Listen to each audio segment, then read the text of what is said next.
Okay, so intellectual property and university tech transfer. I am Dave Brown, the director of tech transfer here at BYU.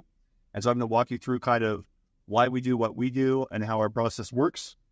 So barriers to entry, you've all studied barriers to entry at some point. So there are a few things you can do: economies of scale, switching costs, network effects, building a social network. You could build a better Facebook, I'm sure, but try getting hundreds of millions of people to use it. There's this barrier. Capital requirements and monopolies. Today, we're most interested in monopolies. So that's what we're talking about. Who's this? Read his book. This is Peter Thiel. So he wrote the book 0 to 1, my favorite business book. It's maybe 10 years old, but it's really good. And the basic idea is, so he founded Palantir, first major investor in Facebook, co-founder of PayPal, done all kinds of amazing things. Definitely one of the top entrepreneurs alive, I would say. And he in 0 to 1, he makes this argument that when you're running a company, you want to avoid competition. So when you think about capitalism and the markets, you're thinking we're competing with other companies. But he says that it's better not to do that. And he makes the case, in fact, that most companies, every successful company, he would say, has avoided competition. They have a monopoly of some kind. So think of anyone, like Google, he would say, is a search engine monopoly. Or who's another company? Facebook is a social media monopoly, and on and on. And he says that sometimes companies will diversify solely to obscure the fact that they have a valuable monopoly that they're protecting. So when you're launching a company, he would say, avoid competition. Find some place you can go that is just you, that you're not competing with anyone, so you don't waste resources on fighting another company. If you want a more academic twist on it, the Blue Ocean Strategy was a really popular book, maybe 15 years ago or so. There's a sequel to that as well. But goal is to have the best way to avoid competition is to have an actual monopoly, be in a situation where you alone can do something. And so there are various legal ways to do that. There are obviously illegal monopolies, right? You remember from American Heritage, the robber barons, vertical integration and trust and all these things. That's antitrust violations. But there are legal monopolies too. So you could have a government monopoly. The government could have your company be the only one providing a certain service. A natural monopoly, maybe you're the first phone company. You laid down all the lines. And so it's just going to be hard for anyone to compete with that. We're most interested in number 3 here, which is intellectual property monopolies. So intellectual property, that the Constitution created copyright and patent, right? We also have trademark and trade secrets and some others. But these are legally defensible monopolies where you can get a right to be the only one who's capable of doing something super valuable for a business. This is a super quick primer in intellectual property. I had ChatGPT define each of these 4 in 10 words or less, then I made some little adjustments. But so there's some nuance that was lost, but this is basically a guide to the 4 basic kinds of intellectual property. So patents, they're issued by the government and they protect the invention itself. So for most innovations, you think if we can patent it, that's the best thing. No one can copy it. The life of a patent is how much of this common knowledge? Okay, it's actually 20. So it used to vary, and it's been standardized. So usually 20 years. We often actually, when we file patents in tech transfer, okay, so if you're not aware, we manage the university's intellectual property. Your professors invent something and the scope of their work is university property, and then we commercialize it. So we'll hire patent attorneys to take care of that. And often the U.S. Patent and Trademark Office will delay for some reason. And when they do, they'll stack on a little bit of extra time on the end. So you're going to get 20 years or maybe a little more if it takes longer to get your patent issued sometimes. Okay, so patents are great. How expensive would you imagine the patent would be? You could file, if you have some idea, you could file a provisional patent application today yourself. You don't have to be an attorney. And I think the filing fee is $130, something like that. And that's just, many entrepreneurs will do that just to get their place in line for a patent. If you file a full utility application, you're going to pay an attorney probably, $10,000-ish and more for filing fees. So that's a more major expense. Most entrepreneurs will file a provisional application.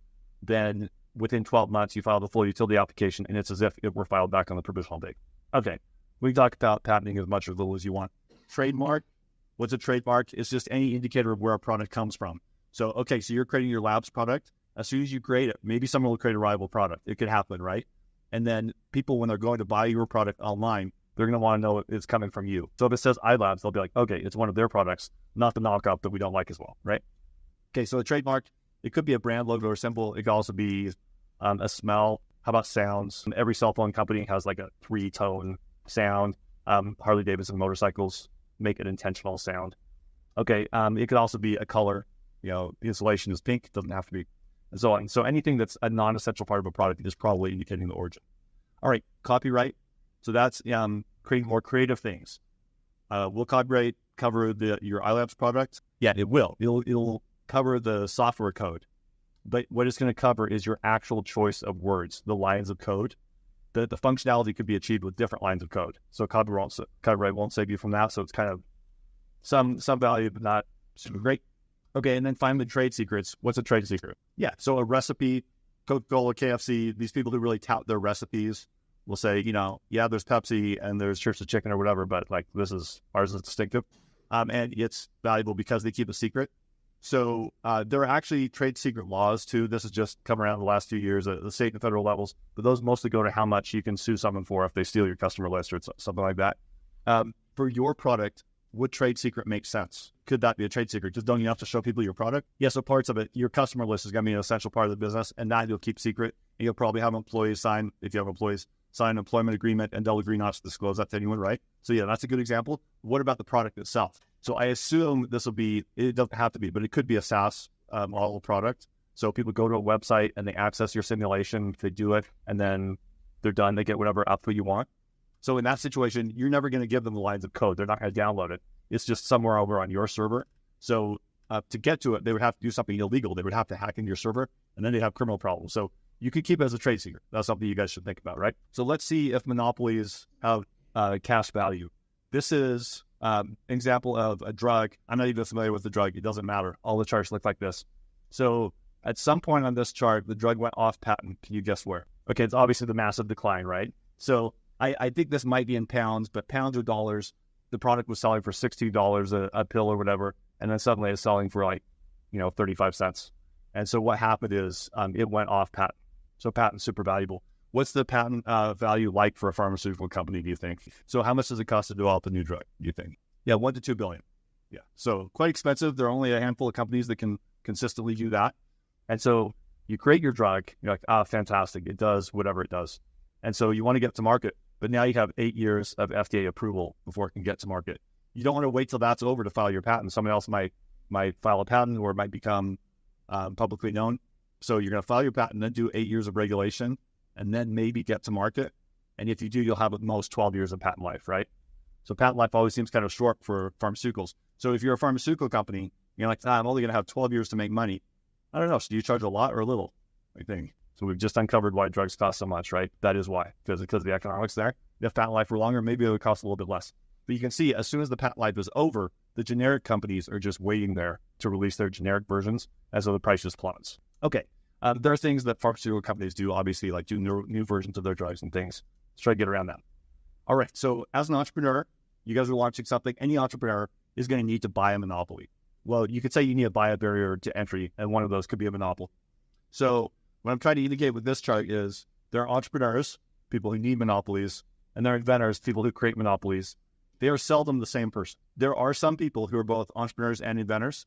If you have some kind of business competition, whether it's college students or other entrepreneurs, and the business people are generating the ideas, the business ideas, the products often end up being, social networks, apps, things like that we're all familiar with. For super technical things, you're typically going to want to go to a technical inventor. So the inventors can create monopolies for you. A university is a type of inventor. I know universities are a lot of things, but they're inventors. And so in a typical year at BYU, we'll get at least 60 technologies. Actually, if we got fewer than 60 technologies, that would be a pretty bad year for us. So we've had years where we're over 100. So say 60 to 100 technologies. I'm being conservative here. But think about those technologies too. How many labs on campus do we have? How many professors? Hundreds. They're all working on things. Did they really just come up with 60 things? No, they probably came up with hundreds of things, but they didn't all work great. So we got the 60 winners.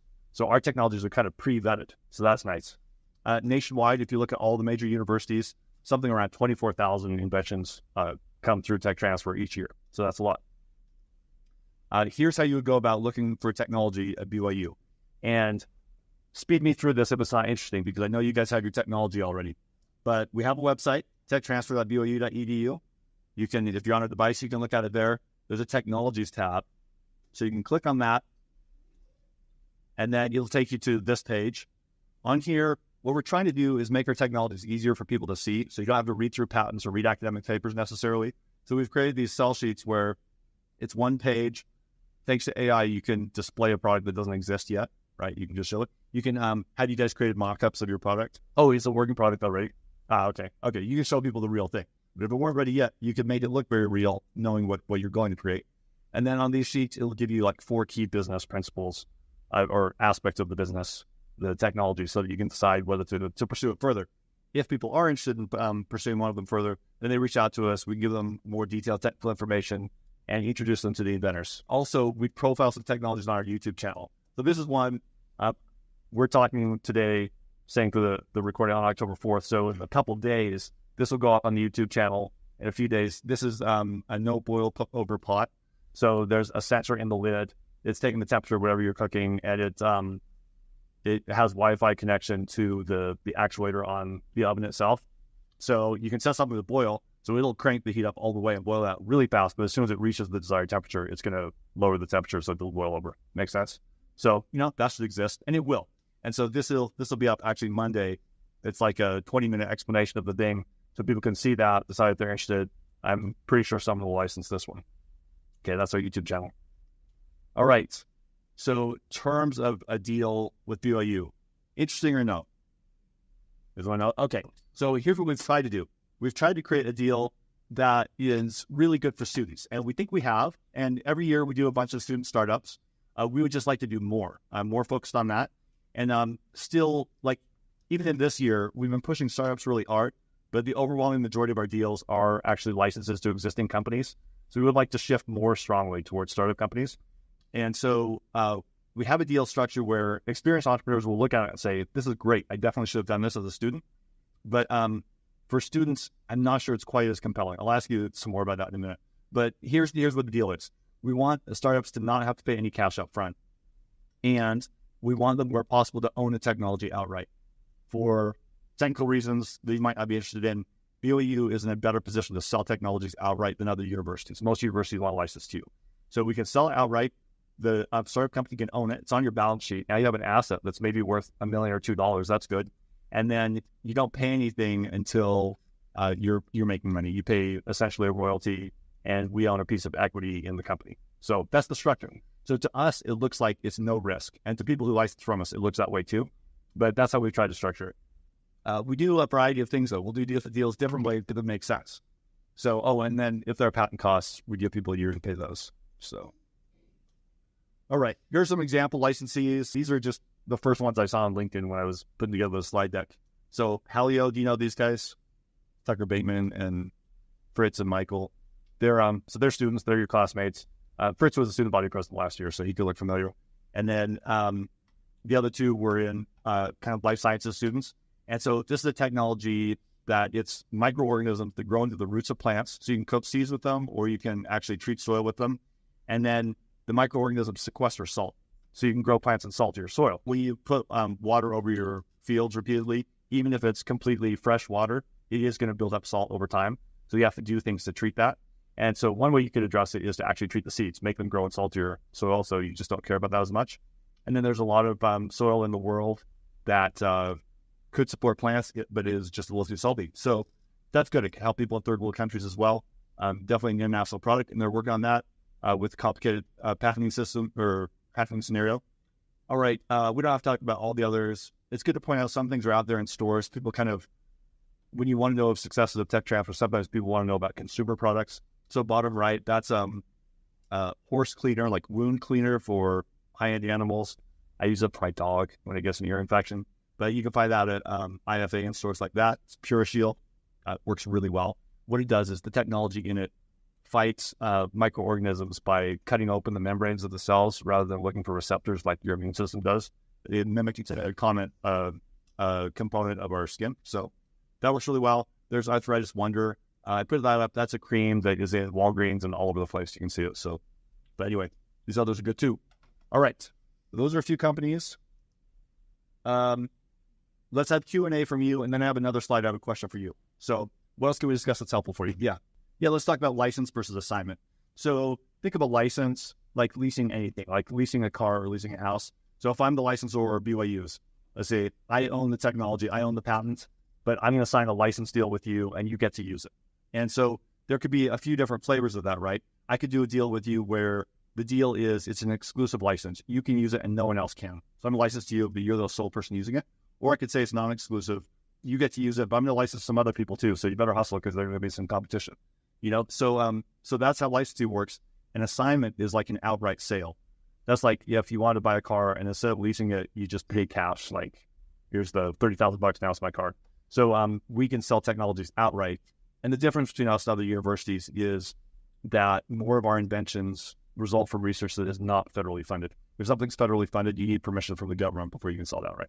So there's a difference. There are a few different things that happen. The essential process is, like you say, a professor invents something, discloses it to our office, and then we do something to commercialize it. So it could sit on the shelf. Sometimes technologies we get are kind of ahead of the curve, ahead of the market. And so I had one really good technology, I think, that sat on the shelf for 10 years, and the market, it just wasn't the right timing. Then it was the right timing, and we easily sold it for a chunk. It was good. And so yeah, your basic idea is right. It wouldn't have to be student startups, but any entrepreneur could license something from us.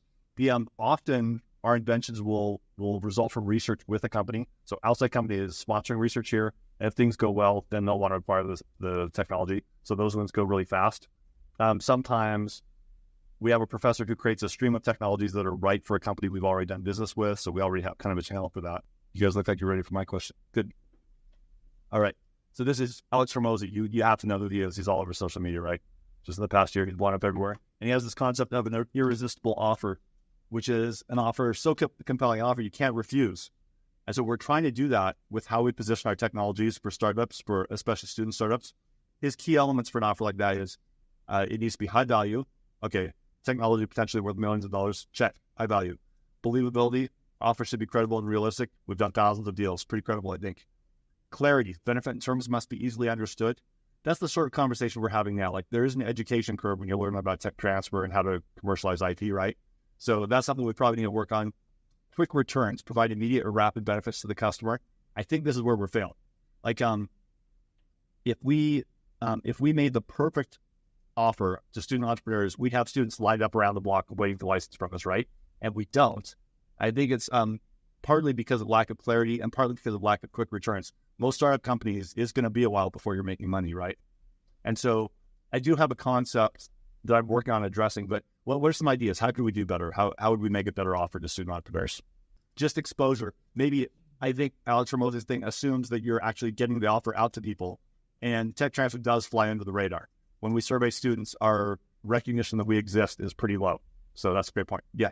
So better clarity on the issue of what is the actual market opportunity for this technology. One way we're working on that, so thanks, that's awesome. One way we're working on that is we have validation students that work in the office, interns, but there's so many technologies and only a finite number of students. So getting through and identifying the market opportunity actually is really hard. We have one technology that we have up on YouTube, our crowd noise technology, that is awesome and it works. Like, I've been at BYU games using this thing, but identifying the market opportunity is hard. People in our industry will say that tech transfer is solutions looking for a problem. You have to really think about, okay, what is the actual market need? So that's great. Clarity on that point. Good. Yeah, so the relation of our technologies, the product pain fit is hard. So what'll happen is a professor will research something where they perceive a pain point, but the pain they perceive might be no one's ever researched this before. It could be just the obscurity of the problem is what's interesting to them. So they'll have some idea of something valuable they can create, but they may or may not be on point. Some professors are better than others at that. And so some of them might just not address an obvious thing more. Okay, that's great. Tell me. Yeah, do you have any thoughts? Right, so advertising better on the website. In the past, we haven't put a lot of effort into the website because I felt like on YouTube, we have like 28,000 subscribers. On the website, our viewership was pretty low. So I thought, why focus on the website, right? But now that's improved a bit. So we are focusing better. So we've switched the sell sheets there as opposed to plain text. But what would be some ways that would make it easier to see? Okay, so we could communicate better to business people. That's a good idea. Like, maybe our page for each technology should be more like a slide deck that you would pitch to an investor where we say, okay, here's the pain we think we're addressing, here's how it does, and so on. I have to think about how can we do that for hundreds of technologies, but we can automate that. That could work. No, we use this product, Enhance.ai, where you set up a workflow, and not affiliated with them, but they're awesome. They're BYU grads. You set up a workflow, you can have AI do things, all different stuff. And so creating that sort of thing would actually not be hard. It's really good. Yep. Have you clicked on any of the sell sheets? Or I guess what you're saying is I would never get to the point of clicking because all I'm seeing is the title and doesn't tell me. Mm-hmm. Okay, fair. Okay, that's a great point. Yeah, love it. Thanks. We've thought about having a tech transfer class, and we've just worked through. We talked to the Rollins Center about it a little bit, like how would it be structured. but having it be a class geared around a specific technology, I think is a pretty fun idea. Pretty good. One thing we're trying to do is work with people to get products closer to market. So these videos we do on YouTube, that's because we have prototype students in our office now. We're actually creating physical versions of products. And I have one that I'll be signing today, I think, where we have an outside software company like creating an actual market-ready version of one of our technologies. And so we'll try to get close like that. I don't need to bore you with our plans, but I do plan to do more of a startup in the box where we line everything up, where we have the technology ready and steps for a student, like here's exactly what you need to do with this one. So it presents more of a finished startup opportunity to students. So that's what we're working on. Okay, well, thanks for answering my question. That was super helpful. So what else should we talk about? We have changed our product. It used to be, and we will still do a license agreement if someone wants to, but it used to be like a 24-page license agreement. It was super complex, but looked like what every university does. And and the typical university approach, which is not what we do, is to have an agreement, and whatever deal comes to the door, you squeeze it into this agreement. It's like, oh, I know you have other preferences. Too bad. Like, here's how we do a deal, and just make them fit. And so that's not a great experience for licensees.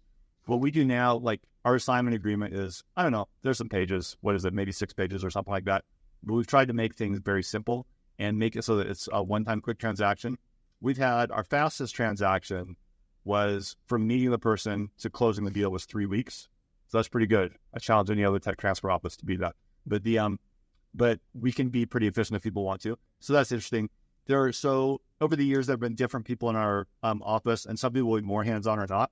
My perspective, and now I think the perspective of our office, is that once we sign this deal, especially if it's an assignment agreement, you're off and run.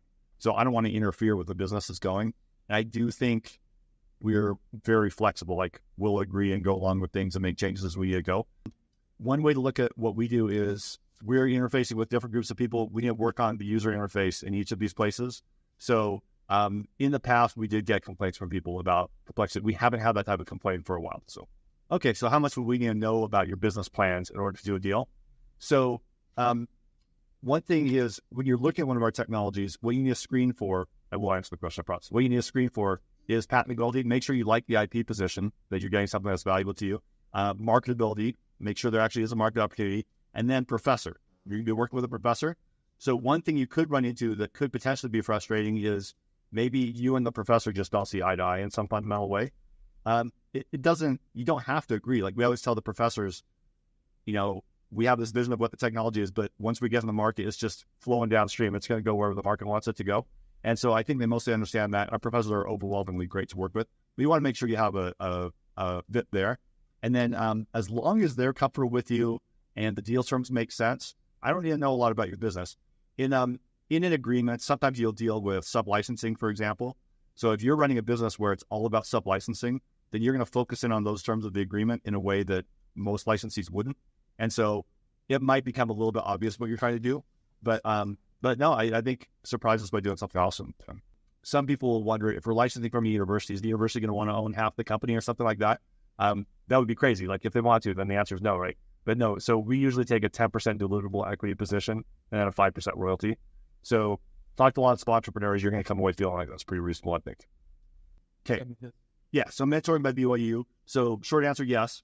But that sort of mentoring would typically come from the Rollins Center, which I know I saw many of you at the Rollins Center opening. So I think you know where they are, south of the Duck Pond, South Campus. So they have a mentoring program. We do sometimes connect people to industry people just in the course of licensing and so on. We also sometimes connect people to funding opportunities that we know of, but the Rollins Center will be more directly geared towards that for students. So, and that's true whether it's a BYU technology or not. So, okay. All right. Well, great. Thanks for having me, guys.